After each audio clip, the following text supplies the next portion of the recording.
The Dow Jones average was down 350 some points. Gold was up $32. Oil was up another $5.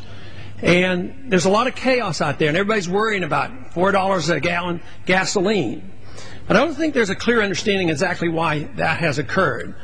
We do know that there's a supply and demand. There's a lot of demand for oil. The supplies may be dwindling. But there are other reasons for high costs of energy. One is inflation. For instance, to pay for the war that has been going on and the domestic spending, we have been spending a lot more money than we have. So what do?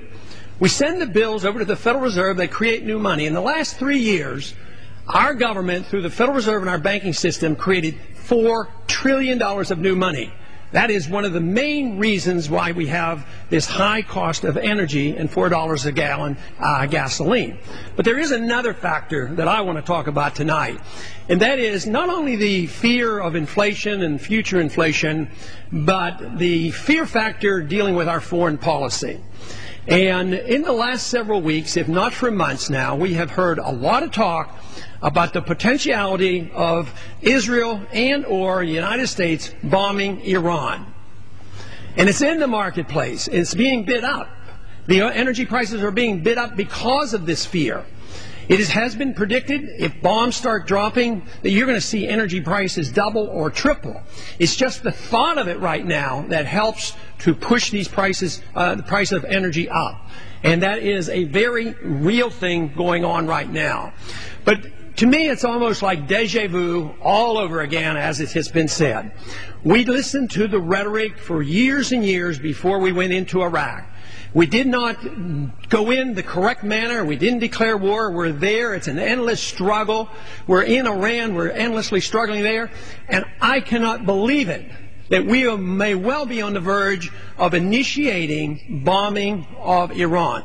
Leaders on both sides of the aisle in the administration that have all said so often no options can be taken off the table, including a nuclear first strike on Iran. The fear is, they say, maybe someday they're going to get a nuclear weapon. Even though our own CIA and our NEI says a national intelligence estimate has said they have not been working. The Iranians have not been working on a nuclear weapon since 2003. They say they're enriching uranium, but they have no evidence whatsoever that they're enriching uranium for weapons purposes. That they may well be enriching uranium for peaceful purposes, and that is perfectly legal.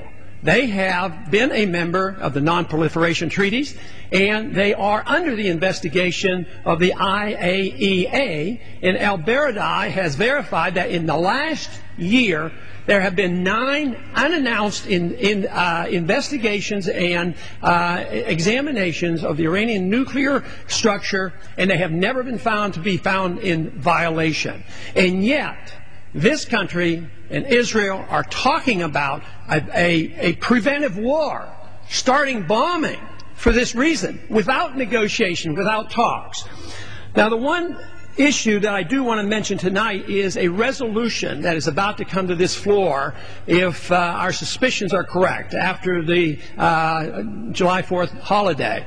And this bill will probably be brought up under suspension. It'll be expected to be passed easily, probably will be.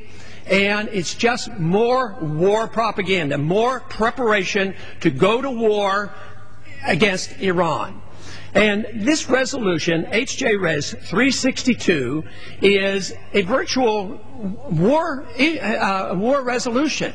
It is the declaration of tremendous sanctions and boycotts and embargoes on the Iranians. Very, very severe. Let me just read what is involved in this if this bill passes and what we're telling the President he must do.